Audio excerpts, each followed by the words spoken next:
all lined with gold-framed paintings and the faint scent of jasmine candles. I used to choose those scents. I used to host dinners in this house. Now it felt like I needed permission to even breathe in my own home. I paused at the archway, smoothing my blouse out of habit. It was silly. I wasn't trying to impress anyone, but muscle memory dies hard. The chandelier above the dining room glowed, casting warm light over polished silverware and an arrangement of lilies too gaudy to be mine. It was Thea's doing, of course, Jasper's new wife with her bold lipstick and even bolder opinions. When I stepped in, the noise dipped just slightly, just enough to notice. I smiled anyway. The table was full. Jasper at the head, Thea to his right, all postured and poised like she belonged there more than any of us. Roxanne and her husband chatted with their twin boys who were fidgeting with their napkins. I took my seat at the far end, a seat I never used to take when my husband was alive. Thea's voice cut through the hum. I just thought these centerpieces needed a little update, something fresh, you know? Roxanne murmured something agreeable. I didn't say a word. It wasn't just the lilies or the new dishes. It was the way she called the house our home, the way she offered guests wine from our collection. And when she explained the dinner menu, she made sure to note how she'd revamped Mom's old recipe with a modern twist. No one laughed, but no one stopped her either. Then, right as I took a sip of wine, Thea raised her glass and said, "To the woman who used to run this place. Thank God for progress, right?" The silence was a thud. Then came a few chuckles. Polite, uneasy. My son didn't even look at me. His head lowered, eyes on his plate. I nodded slowly. "Cheers," I said, with a smile I didn't feel. Thea leaned back, letting the silence stretch before adding, "You know, Jasper and I were talking. There are some great senior living communities nearby. Spacious, peaceful. Might be a perfect fit for someone looking for a fresh start." I looked at her. She was 30, maybe 32, already carving out her empire at my table. I reminded myself they're guests in my house. I didn't speak. Not yet. My silence wasn't surrender, it was study. A map forming behind my eyes. I watched the way Roxanne glanced away, her husband pretending not to notice. Jasper's fork scraped his plate like it might save him. Later, when I caught him alone in the hallway, he mumbled, "She doesn't mean anything by it. That's just Thea." As if that was enough. I raised him better. I buried his father while holding both his and Roxanne's hands. I worked nights so he could go to school debt-free. And now, he stood with her, letting me sit through that performance. It was all there. The years, the sacrifices, packed tight into a lump in my throat. I raised my glass again. "To real ownership," I said clearly. "Of homes and of self-respect." Roxanne cleared her throat. Thea blinked, then laughed too loud. Jasper smiled like he didn't understand the game. Before dessert was served, I pushed my chair back. "Excuse me," I said. "Old people need their sleep, remember?" No one stopped me. I climbed the stairs slower than I used to. Not because I was tired, but because I was thinking. Each step echoing that phrase: progress, retirement homes, fresh start, let them laugh. I stopped at the landing, turned back to glance at the table below. Thea was already leaning into Jasper's ear, whispering something that made him chuckle. My bedroom was dim. I didn't bother with the lamp. Just walked to the drawer at the far end of the room. Opened it. The folder inside was still there. Thick, cold, labeled, property transfer deed, confidential. I ran a finger over the words. On the hallway wall, beneath soft light, hung an old photo. Me, my husband, 2 children grinning wide on the front porch of this same house. His voice came back like it had never left. "Never let them forget whose name is on the deed." And that's when I remembered the one thing Thea never knew. The mansion was never hers to claim. Not legally, and certainly not morally. The scent of cold coffee hit me before I even opened my eyes. That bitter, metallic aftertaste that lingers long after the warmth is gone. Leftover wine still clung to the air like a ghost of the night before. I didn't sleep much, maybe an hour or two. Didn't need to. My body was exhausted, but my mind was wide awake, pacing the same three questions all night long. I moved quietly, slipping out of bed without disturbing the creak in the floorboard that always gave me away when the kids were little. I didn't want to see anyone this morning, especially not her. I skipped breakfast, let the staff know I wasn't feeling well, a lie they didn't question. It was easier than explaining the knot sitting in my chest. The light coming through the dining room blinds looked different somehow. The same morning sun, but the house, it felt hollow. Still mine by paper, but not in spirit.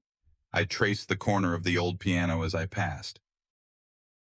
My fingers didn't play anything and just followed the familiar line, the same one I'd polished for years. Now it gathered dust under someone else's perfume. A line from my husband's old journal whispered up from memory, something he once wrote after a long day at the office. Respect can't be demanded, it must be remembered. He'd been talking about business then, but now it felt personal. And last night, that wasn't going to happen again. I sat in the living room with my lukewarm coffee, flipping through the local paper, mostly out of habit. And there it was, the lifestyle section, full-page spread. The Blight's historic mansion makeover. I blinked twice, then leaned in.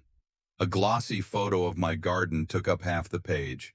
Trimmed hedges, stone fountain, the porch swing I repainted with Roxanne one summer. Another photo showed the sitting room, walls painted in the same dusty blue I chose years ago.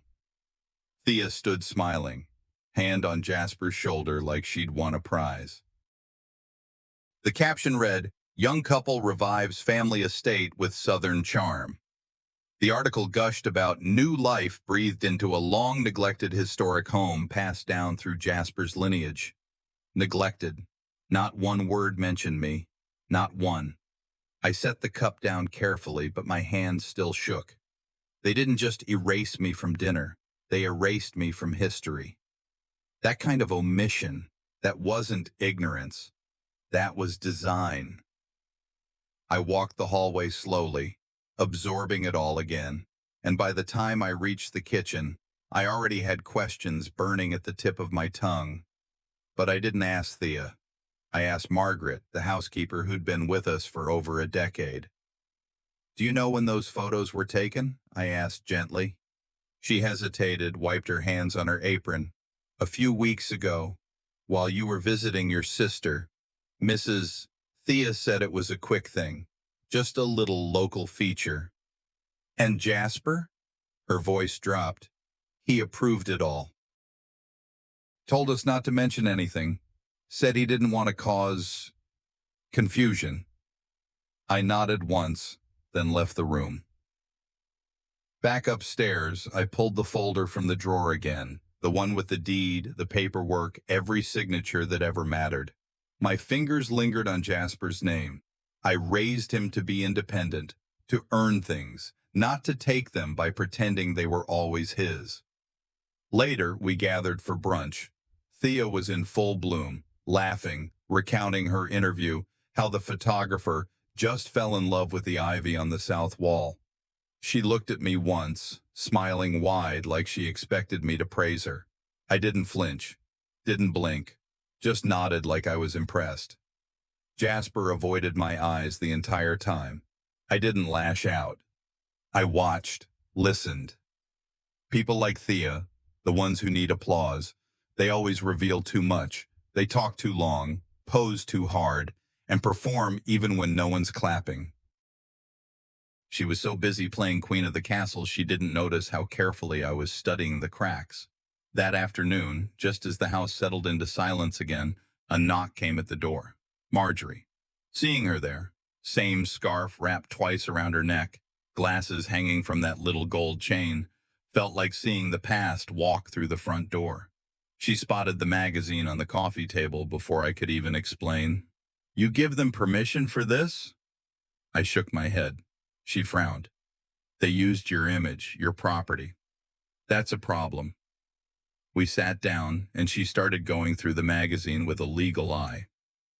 Depending on how ownership was structured, this could violate several statutes, especially if the photos were submitted as part of a promotional deal.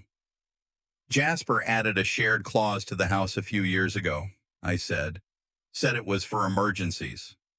Her eyebrows lifted. That's our opening. For the first time in days, I didn't feel cornered. I felt something shift from grief to calculation. By nightfall, the storm outside rolled in slow and steady, the kind of rain that doesn't make a scene but soaks everything just the same. I stood in the hallway, touching the small initials carved into the banister. Our initials, mine and my husband's. Before kids, before loss, before all of this noise. They think I'm fading, but I'm only becoming sharper. Back in my room, I opened my laptop, drafted the title audit request, careful with every word, cross-referenced the file Marjorie helped me find, reviewed every clause, every signature. Then I hit send. I thought that was the first step. But what I didn't know, what none of them had told me, was that Jasper's silence had a price, and he'd already been paid. I was out in the rose garden, hands deep in soil, when I heard their voices. Thea and Jasper walked side by side along the flagstone path, talking about a charity gala hosted by her parents. Their laughter drifted across the lawn. They didn't pause, they didn't turn, they didn't even glance my way. My roses, planted long before any child was born, stood witness to every season. They had weathered storms, droughts, neglect. They were mine. Yet this afternoon, as I knelt among their roots, I realized something had changed. The house wasn't just ignoring me, it was rewriting the terms of my belonging. I stood and smoothed my palms on the petals. When people stop arguing with you, they've already removed you from the equation. Later, I made my way to Miss Trudy's, a neighbor whose porch we shared for years, who watched my children grow. I carried a pie, a kind gesture rooted in old loyalty. Trudy opened the door. She smiled politely, and for a moment I thought nothing had changed. But then she said quietly, I heard at the gala Thea said the house was part of her dowry. Jasper gifted it to her as a symbol of love. Her eyes flicked up. She said it in front of dozens. My stomach hollowed. Gifted by your son. The words twisted. History, as they were rewriting it, no longer needed me. I thanked Trudy with soft lips, excused myself. Walking back through neighborhood streets, I felt the weight of quiet betrayal closing in. Back inside, the walls of the mansion felt thinner. The portraits of my husband and children felt exposed. I found my journals in a drawer. In the entry when Jasper announced he met Thea, she's ambitious, reads contracts like novels. I reread it now as warning. Memories surfaced. Thea's offhand comments about tax assessments, land use, easements, small remarks I dismissed. They weren't casual, they were testing the ground. I crossed to the safe where the original deed rested. It was cold to the touch. The trust stipulation echoed in my mind. Property stays in my name unless explicitly given away. I charted every signature, every clause. I photographed pages, emailed them to Marjorie, who had already acted as my counsel in small matters. Evening came, and Thea, glowing, told guests about her Southern Living feature, how it would shoot next month under historic preservation permits. I let her voice hang in the air, then quietly asked, permits for what exactly? The room froze. She stuttered. Jasper's face darkened. Other guests glanced at me as if testing whether they should believe more than the script given. I watched her hesitation, every flicker of expression, every breath she swallowed. I logged it in the ledger inside me. The cracks were no longer hidden, they were widening. After dinner, the mansion quieted. I moved through corridors, came to the piano in the parlor, its lid untouched for years. dust gathering on keys I once played with my children. I lifted the cover. Inside lay the sealed letter from my husband, the one I kept locked away. I tore the envelope gently, fingers trembling. But when I looked at his handwriting, I swallowed hard because what came next would shift everything I believed I knew. The dining room glowed under soft chandelier light. The air felt thick, expectant. Guests murmured, silver cutlery clinked, servers moved like shadows. My dress felt sharp against my skin, not for elegance, but as armor. When I entered, Thea stood at the head of the table, glass in hand, scanning faces.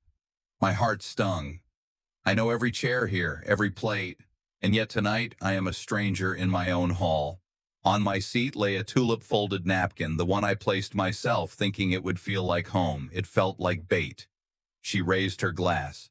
To new beginnings, and to those who once held the reins, now let go graciously. Polite applause rippled. I sat rigid. She continued, "We are so fortunate Jasper and I could step in. This house was built for hosts, not ghosts of the past." Quiet gasps, murmurs. So dramatic. Ouch. I felt the jab inside me, but I kept still. My eyes swept guests. Discomfort, averted gazes, confusion. My throat tightened. She had weaponized toast. Later, she initiated a memory quiz about the mansion's history. The MC asked, "Who originally donated funds for the East Wing renovation?" All eyes glowed toward Jasper and Thea. No one mentioned me, though I knew the truth. I clenched my glass, heat rising. A guest whispered, "I thought Mrs. Owen funded that renovation." A sting, a crack. My name erased in front of everyone. I leaned over to Jasper. Shouldn't I be the answer there? He dropped his gaze. "We wanted a clean slate for the project," he murmured. My heart flailed. Do I shout? Expose him now? No. I forced calm. I stood. "I'd like to talk after dessert about those credits." The table froze. Thea's lips curved. I slipped to the powder room. My hands trembled in the mirror's light. Anger, betrayal, determination tangled. I remembered a phrase. Power concedes nothing without a demand. I snapped open my phone. Blueprints, donation receipts, property records, all waiting. Tonight, I would not plead. I would present evidence. When I returned, Thea was mid-speech. I crossed to the projector wall and pressed play. The deed appeared, my name. The room sucked in breath. Thea's face drained. Gasps, eyes widened. They thought I would stay silent, but tonight the lights shine on truth. The dining room felt heavier once the laughter faded. I sat alone amid half-empty glasses and cold plates. The candles burned low, their light soft but judgmental, shadows stretching over the silverware. From the parlor, I could hear Thea's voice, bright, deliberate, rehearsed. She was still entertaining, still glowing under the chandelier's approval. I stared at the crumbs on my plate and thought of the toast, the article, the game, the many small cuts dressed as charm. Every insult had been plated with crystal forks. I whispered to myself, I didn't lose my place. I was forced out of it. Dinner replayed in my mind like static. At one point, a longtime friend, someone who'd eaten at this table for decades, stood up to thank the staff. He smiled warmly, raising his glass. "And to our wonderful housekeeper, for keeping everything perfect tonight." The room stilled. A few coughs, a muffled laugh. My name was never spoken. Thea's eyes met mine. Her smirk was slight but sharp, as if to say, "Now everyone sees where you belong." Jasper's cheeks flushed. He didn't correct the man, didn't say a word. Inside, I felt something cold rise. They didn't need to shout or curse or push. They just needed to let a stranger mislabel me and then sit quietly in agreement. That silence said everything. I took note of who averted their gaze, who smiled through the awkwardness, who simply pretended not to hear. The lines were drawn clearer now, and I was done pretending they weren't. After the last dish was cleared, I went upstairs to my study. The house was finally quiet enough to breathe. I laid out the folders, deeds, receipts, donation letters, all the physical proof of a life I'd built while they built their illusions. I wanted to throw it all in their faces, to make them feel small, but that would give them spectacle.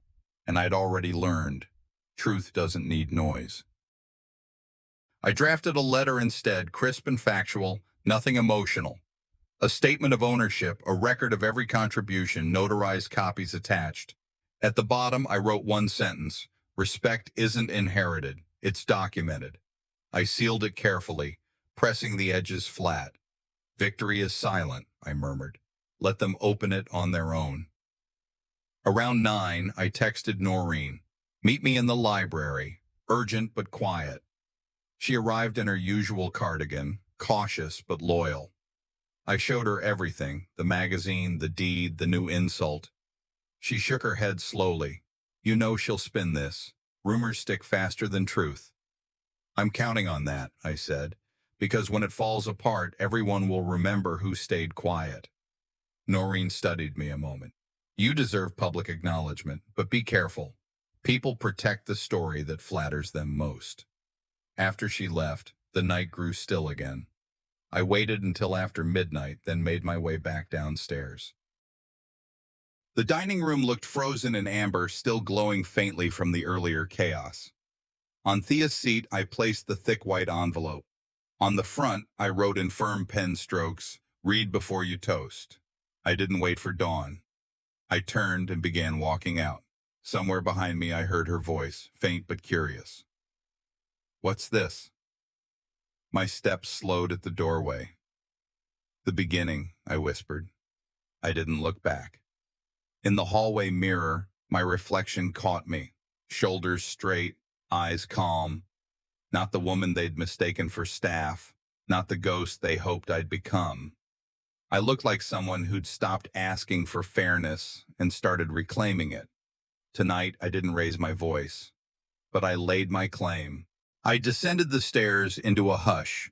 The dining room was quiet now, glasses empty, chairs pushed back, the air still thick. The envelope I left had worked its magic. Guests gathered for a post-dinner lounge, stepping in softly. Thea's eyes flickered when our gazes crossed, a moment's alarm. I straightened my posture, smoothed my dress. I had dropped a challenge without shouting. Now, I watched to see who would pick it up first. In the living room, a child, my granddaughter, maybe 10, hesitantly walked toward me. She looked me in the eye and asked loud enough for a hush, "Did Mom and Dad build this house? Or Grandma?" The room froze. Thea's cheeks flushed. Jasper shifted. Eyes darted. I swallowed, then said firmly, "I built every corner before it became yours."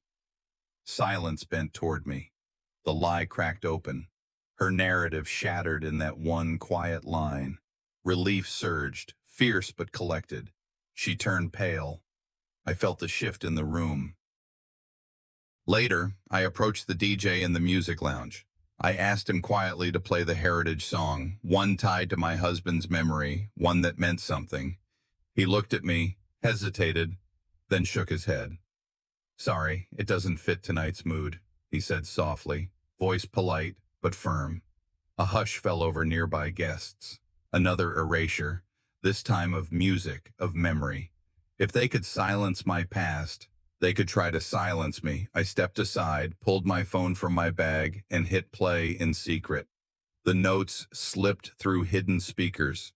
The melody rose. Faces turned, murmurs rose. Thea's eyes shot at me, fury flickering. I stood, voice quiet but clear. "You can refuse to play what I ask, but I can't refuse to be heard." Music filled the room. The air shifted. Presence reclaimed. I stepped away toward the hallway, letting the sound trail behind. Alone, I dug through Jasper's old messages, Thea's public posts, her sent drafts. A subject line jumped at me. Heritage Rights Agreement. I screenshot it, forwarded to Noreen, a weapon forged silently. I returned to the lounge. Thea approached, smooth mask. She whispered, You'll regret this. I looked her in the eye. Only if regret is the only move left to me. She faltered. I offered no anger, only calm certainty. Today the strike was silent, but its echo stretched far. I walked back into the grand hall after stepping outside to collect myself. The lights were dimmed, but the air crackled. Clusters of guests whispered in corners, glancing at me, shifting in their seats. Thea's proud stance flickered when she saw me. She sat rigid now, waiting. I held a remote in my hand, small and unassuming.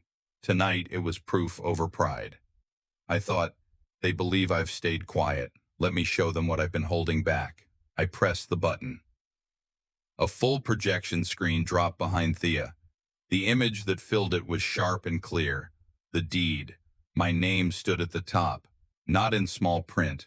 Primary owner from the first filing. Gasps echoed. Some guests hissed through their teeth. Thea's face drained. She lunged to reach the controls. Jasper stood, mouth slack. Her effort failed. The screen stayed lit. I spoke, voice firm. You built your narrative, forgot to delete the proof. Silence followed. The crowd shifted. Tension snapped through the room. Power was rebalancing in that moment. Then the next slide. The gift deed Thea claimed as hers. The document stamped void, annotations, retracted lines. Headlines from her magazine piece flashed with red pen overlays exposing her lies. Legal papers connected chain of fraudulent claims, all traced back to her edits and omissions. Twist reached its peak. Thea's script of ownership crumbled in front of everyone. My heart pounded, fury tempered by long silent relief. I stepped forward. Explain this discrepancy, I called out. In front of your guests tonight. Her voice quivered. She tried to pivot. We had good intentions. I shook my head. Good intentions don't sign deeds, I said, and you did. The tension thickened. Some guests gasped, others exchanged glances. She faltered, stepping back, her mask cracking under the weight of facts. I didn't shout. I simply stood there, poised and unyielding. Whispers grew. A few guests turned to nod at me. Jasper looked torn, guilt and loyalty warring. Elva hovered behind Thea, her face tight, mouth closed. Noreen, in the crowd, leaned toward someone and whispered, "Read the records." I watched alliances shift in real time. Those who sat silent now leaned inquisitive, those comfortable now unsure. Thea bolted from the hall, hurtled past chairs. I followed steadily, crossing into the foyer. She slammed a door behind her, cutting off my view. My footsteps stopped. I whispered under my breath, "Tonight I shattered their story, but I don't yet know how they'll strike back." I stood in the threshold, hearing murmurs drift from the hall behind me, lights flickering across faces I once knew. The fight had begun anew. I stepped into the hall with the weight of everything I had left unsaid. The lights were lower than usual, casting long shadows across the polished floor. Chairs had been arranged in neat arcs facing the main screen. A soft hum of conversation drifted through the room, but I knew it wouldn't stay quiet for long. Thea called this a reveal evening. She thought this was her curtain call. What she didn't know was that I was about to pull the curtain back. I greeted a few familiar faces, nodded politely. Cameras were set up at the edges, discreet but ready. My hand stayed steady, but inside everything churned. This was the night it would all turn. I wasn't just reclaiming truth. I was putting their lies on record. Publicly, permanently. When the screen flickered on, familiar slides returned. The deed with my name on it, the timestamp, the revisions she never expected to be seen. I walked up beside the screen, my voice calm, steady. You've all heard the stories, the magazine articles, the speeches, but here is the document that tells the truth. I wasn't the ghost of this house. I built it. Thea didn't move at first. Then she stood like she wanted to stop it all but had no words. Jasper shifted uneasily, mouthing something to her I couldn't catch. I turned to face them. You spun a tale and forgot the facts. You built your story on my silence. I don't owe you that anymore. People murmured. Some leaned forward, others sat still, eyes locked on the screen. Thea tried to interrupt. Words came out but didn't land. She wasn't used to being the one without control. I lifted my hand, and an usher stepped forward with an envelope. Thea didn't understand. Not until she opened it. I watched her eyes move down the page. She froze. Her voice dropped. Then to Jasper. "It's a lawsuit." The room went completely still. That kind of still where you can hear someone blink. The summons named them both. Fraud, forgery, illegitimate transfer of ownership. The law was no longer on their side. And now, neither was the room. I let the silence settle before I spoke again. "You tried to erase me, but paper remembers. So does the court." Thea's face crumbled. Jasper turned pale. A few cameras clicked. Others stared. No one was laughing now. She found her voice. "You're manipulating everyone, twisting family to make yourself look like a victim." I met her words without flinching. "I'm not using motherhood. I'm using the truth. It just happens to look like a weapon when it's finally aimed at the right people." Jasper didn't step away from her, but his eyes betrayed him. Doubt had set in. His confidence wasn't built for public collapse. I called out everything. The receipts, the emails, the old voice notes, every brick in the wall of lies. None of it was made up. All of it was theirs. They handed me the rope, and tonight, they hung themselves with it. The crowd wasn't silent anymore. A few clapped, unsure, hesitant. Some turned to whisper. Elva tried to step in with her usual line, "Let's not make this worse." But Noreen walked forward, straight to center. "You all know what they did. You read the articles, but you forgot who poured the concrete. She didn't inherit this house. She planted it." And suddenly the whole room felt like it had shifted.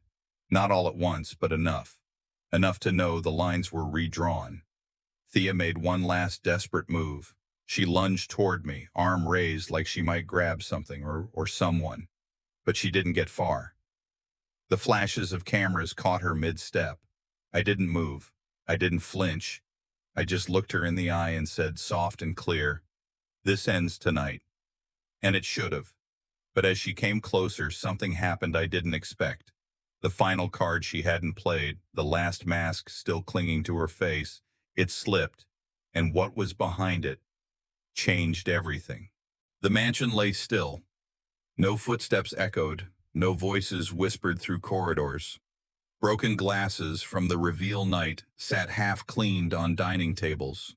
Wilted flowers slumped in vases.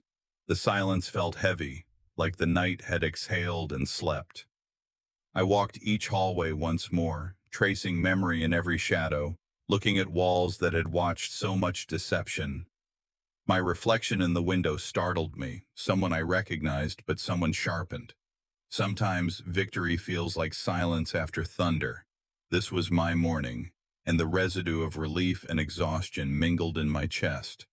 By mid-morning, word had spread. Thea had left. A note from Jasper lay on the kitchen counter. "She needs time to understand what she's done," he wrote. I sat at the dining table where last year tears and insults once reigned. Now it was empty and quiet as justice. I whispered to myself that this wasn't revenge. It was reclamation. My mind glimpsed that string of dinners, rebukes, silences. I reframed them not as pain, but steps toward healing. I poured coffee slowly. Each sip tasted like vigilance earned. A knock came at the door. Among the mail, one envelope stood out. Thea's handwriting. My fingers paused before opening it. Inside was enough to unravel what remained. She confessed, in tones of guilt and fear. She admitted orchestrating the magazine lies, twisting ownership narratives out of insecurity and social pressure. She explained that she thought she was protecting her marriage, but she'd built her house on someone else's foundation. Her last lines read, "You taught me strength by never shouting. I mistook silence for weakness." That was the twist I needed, not a weapon, but a key. I folded that letter slowly, closing a door inside me. Later, Jasper came by. He looked worn, older in a single night. He offered no excuses for her, only regret for himself. He said he should have listened. I poured him coffee. We talked in hushed tones. He admitted he let respect erode between us. I told him, "You can't unraise a child, but you can unlearn silence." He nodded, tears glinting. Our family wasn't whole, but something new was starting. Days passed. I held a small luncheon with old friends. Not publicity, just presence. I rehired staff who'd been let go under Thea's orders. In the foyer, I placed a plaque reading, "Built on truth, sustained by grace." I walked the house, which now breathed lighter. The rooms didn't feel empty, they felt open. Forgiveness isn't forgetting, it's letting the echo fade. I repeated that to myself, letting its weight settle. On an evening not unlike when it all began, I stood on the balcony. Light fell across the garden. The estate stood quiet, dignified. I murmured, "They thought they took my legacy. They only reminded me to protect it." A soft knock came behind me. A vase of lilies, anonymous. I dared to smile. Maybe she finally understood.